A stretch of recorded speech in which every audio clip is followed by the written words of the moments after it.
வணக்கம் கடலோசை நண்பர்களே. ஊர் எல்லாம் சரியான மழை, எல்லா ஊரும் வெள்ளை கடை மிதந்துக்கிட்டு இருக்கு. எங்கள் ஊரில் உள்ள குளம் குட்டை எல்லாமே நிறைஞ்சிருச்சு. எங்கள் ஊரில் உள்ள குரலத்தை பாருங்கள், இந்த கருவக்கடை எல்லாமே நிறைஞ்சி கிடக்கு பாருங்கள். மீன் எல்லாம் நிறையா வந்திருக்கு. ஆனால் எங்கேருந்து வந்துச்சுன்னு தெரியல. ஆனால் பெரிய பெரிய கெளுத்தி வந்து எங்கள் ஊர் குளத்தில் வந்து இங்கே பாருங்கள் கிடக்கு.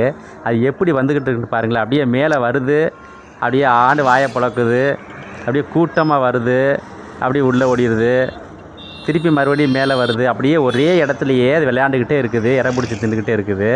அதை பாருங்களேன். எல்லோரும் ஊரில் உள்ள எல்லோரும் வந்து பார்த்துக்கிட்டு இருக்கிறாங்க அந்த மீன்களை. ஆனால் எங்கேருந்து வந்துச்சுன்றதே தெரியல. எங்கேயோ இருந்து தண்ணி உடச்சி வந்து எல்லாம் இங்கே வந்து தெரியுது, நிறையா தெரியுது பாருங்கள். அப்படியே மொத்த கூட்டமுமே அங்கே தான் இருக்குது. அழகாக இருக்குது பாருங்கள் பார்க்குறதுக்கு. அப்படியே கீழே போகும், அப்படியே சல்லுன்னு அப்படியே மேலே வரும், மொத்தமாக அப்படியே ஆண்டு வாயை பிளக்குது. நிறையா இருக்குது பாருங்கள். அந்த பாருங்கள் எப்படி அப்பா அப்போல ஒன்று பாருங்கள், பார்க்க வாத்து மாதிரி தெரியுது இங்கேருந்து பார்க்குறதுக்கு. அது எல்லாமே மீன் தான். அப்படியே மொத்த கூட்டமுமே இருக்குது, ஒரே இடத்துலையே இருக்குது. ஃபுல்லாக தண்ணி நிறைஞ்சு இருக்குது எல்லா இடமுமே. ஏதோ கம்மாயில் ஏதோ உடச்சி தண்ணி வெளியேறி அதிலேருந்து வந்தது மாதிரி தெரியுது. எல்லாமே நிறையா வந்திருக்கு இந்த மீன். கண்கொள்ளா காட்சியாக இருக்குது பார்க்குறதுக்கு. பாருங்களேன், எல்லோரும் நின்று பார்க்குறாங்க.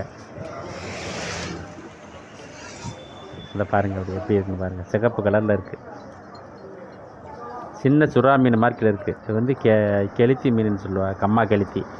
அது நல்லா பெரிய பெரிய சைஸில் இருக்குது.